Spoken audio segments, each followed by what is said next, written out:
அழைக்கிறோம்.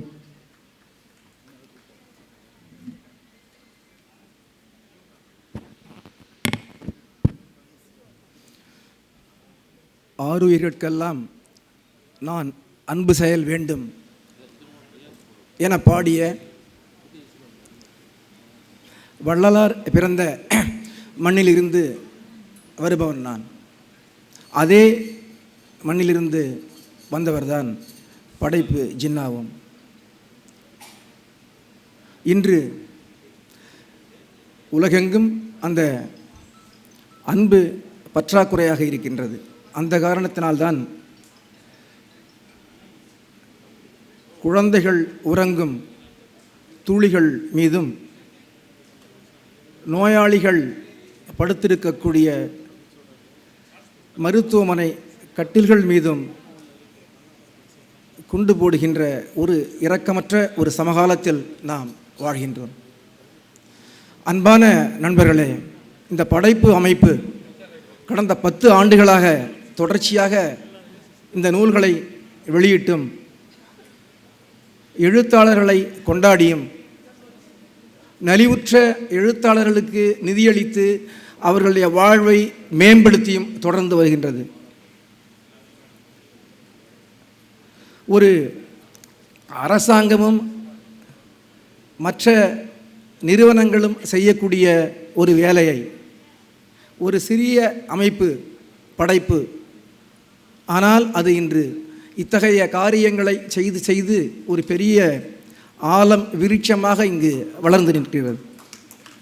நண்பர்களே, இந்த உலகத்தில் எல்லாம் கண்டுபிடிக்கப்பட்டுவிட்டது.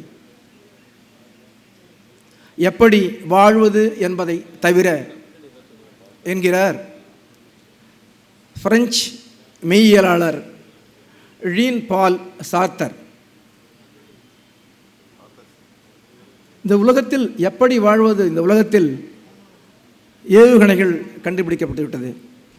கண்டம் விட்டு கண்டம் தாண்டுகின்ற கூடிய ராக்கெட்டுகள் கண்டுபிடிக்கப்பட்டுவிட்டன.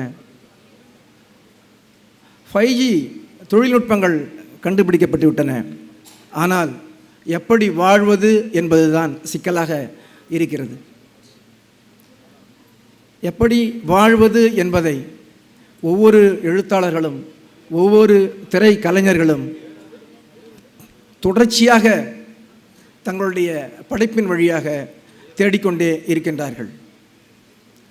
இன்று இருக்கக்கூடிய அறக்குலைவுகள் அனைத்திற்கும் காரணம் பண்பாட்டு நிறுவனங்களுடைய வீழ்ச்சியாகத்தான் இருக்க முடியும். நம்முடைய கல்வி முறையில் ஆரம்பித்து நம்முடைய மத நிறுவனங்களில் ஆரம்பித்து நம்முடைய அற வீழ்ச்சி என்பது இவற்றினுடைய இந்த மத கல்வி நிறுவனங்கள் இதர பண்பாட்டு நிறுவனங்களுடைய பின்னடைவுகளால் தான் நாம் இத்தகைய போராக இருக்கட்டும், பாலியல் சிக்கல்களாக இருக்கட்டும், வறுமையாக இருக்கட்டும், இத்தகைய எல்லா வீழ்ச்சிகளுக்கும் எல்லா அற வீழ்ச்சிகளுக்கும் பின்னணியாக இருப்பது இந்த பண்பாட்டு நிறுவனங்களினுடைய செயலின்மை அல்லது ஊக்கமின்மை தான். அந்த பண்பாட்டு நிறுவனத்தில் ஒரு மறுமலர்ச்சியை ஒரு ஊக்கத்தை கொண்டு வரும் விதமாக இந்த படைப்பு தொடர்ச்சியாக நிகழ்ச்சிகளை புத்தகங்களை வெளியிட்டு புதிய எழுத்தாளர்களை ஊக்குவித்து வருவதற்காக நாம் நிச்சயமாக இந்த படைப்பு அமைப்பை இங்கே பாராட்ட வேண்டியதாக இருக்கின்றது. குறிப்பாக இன்று தமிழ் இலக்கிய வெளியில் ஒரு மிகப்பெரிய மறுமலர்ச்சியை நிகழ்த்திய எழுத்தாளர் அம்பை அவர்களுக்கு இங்கே வாழ்நாள் சாதனை விருது வழங்கப்படுகின்றது.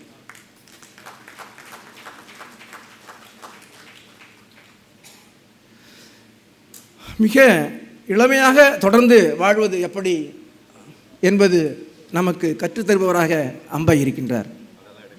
இளமையாக வாழ்வது என்பது ஒரு சிந்தனை முறை. அவரது சமீபத்திலே வந்திருக்கக்கூடிய ஒரு சிறுகதையிலே 2 பைகளில் ஒரு வாழ்க்கை என்ற ஒரு கதை. நாம் இந்த உலகத்திற்கு வாழ்வதற்கு என்ன விஷயங்கள் நமக்கு தேவை? இவ்வளவு அடித்து பிடித்து சம்பாதிப்பது, ஒரு வெள்ளம் வரும்பொழுது ஒரு பெண் தன்னுடைய வீட்டை விட்டு வெளியேறும் பொழுது தன்னுடைய இருப்பை தக்க வைத்துக் கொள்வதற்காக அவர் கடைசியாக கொண்டு செல்வது தன்னுடைய 2 பைகளில் ஒரு வாழ்க்கையை எடுத்து செல்வதாக தமிழிலே வந்திருக்கக்கூடிய மிகச்சிறந்த ஒரு இருத்தல் கதையாக நான் அதை அடையாளம் காண்கின்றேன். நமக்கு எப்படி வாழ்வது என்பதை கதையாசிரியர்களும் திரை இயக்குநர்களும் தான் சொல்லிக் கொடுக்கின்றார்கள். ஒரு மகனுக்கு எப்படி காதலிப்பது என்று ஒரு தந்தையால் சொல்லித்தர முடியாது. ஒரு மகளுக்கு எப்படி காதலிப்பது, எப்படி திருமணம் செய்வது, எப்படி திருமண உறவை பகிர்ந்து கொள்வது, எப்படி அன்பை பேணுவது, எப்படி நட்பை பேணுவது என்பதை ஒரு சகோதரிக்கு, ஒரு மகளுக்கு, ஒரு மகனுக்கு ஒரு தந்தையால் தாயால் சொல்லித்தர முடியாது. அத்தகைய வேலையைத்தான் நம்முடைய கலைஞர்கள் செய்கிறார்கள். அந்த கலைஞர்களை ஊக்குவிக்கின்ற வேலையை படைப்பு செய்கின்றது. அதனை வாழ்த்தி விடைபெறுகிறேன். நன்றி, வணக்கம்.